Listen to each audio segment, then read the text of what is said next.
It was the perfect job for a teenage girl looking to make a little extra cash. Sarah had babysat plenty of times before, but tonight was different. The Harris family had just moved into an old house on the outskirts of town, and Sarah was excited for a quiet evening.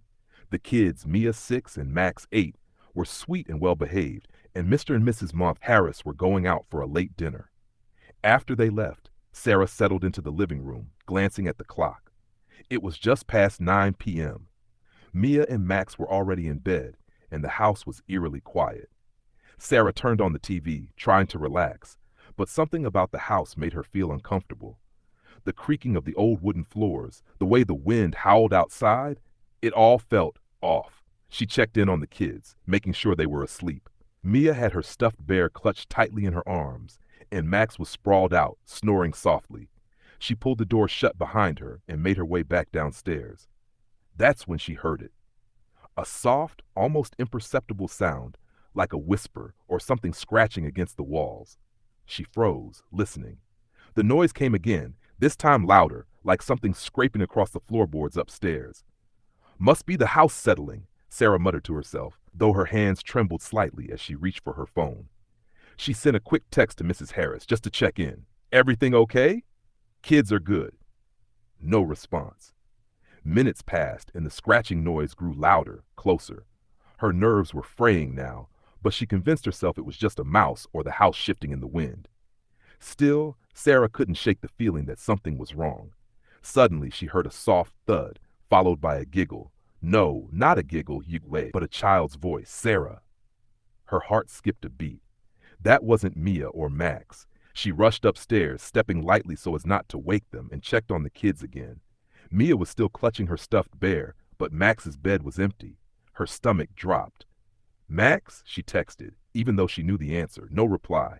She heard the noise again, a soft rustling from the attic, followed by a faint whisper. I'm up here. Sarah's blood ran cold. She was sure it had come from the attic. She hadn't even noticed the attic door when she came in earlier, but now she could see it, a small weathered door at the end of the hallway. It was cracked open slightly. Taking a deep breath, Sarah walked toward it. The stairs leading to the attic were narrow and steep, and the air around her felt colder as she ascended. She reached for the doorknob, her heart pounding in her chest. The whisper came again, louder this time. Come up! With one final shaky breath, Sarah pushed open the door. The attic was dark, save for a single dim light bulb hanging from the ceiling. But what Sarah saw made her freeze in horror. There in the center of the attic was Max, standing perfectly still, staring at her with wide, unblinking eyes. Except it wasn't Max. The figure wore his clothes, but its skin was pale and gray, its face twisted into a grotesque mockery of Max's. And it was grinning, a sharp, too-wide smile that stretched unnaturally.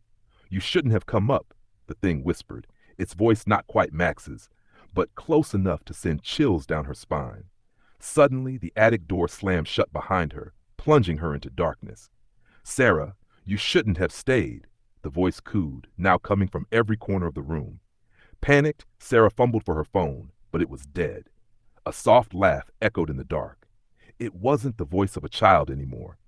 It was something far older, far darker. You're next, it hissed, and then nothing but the sound of scratching.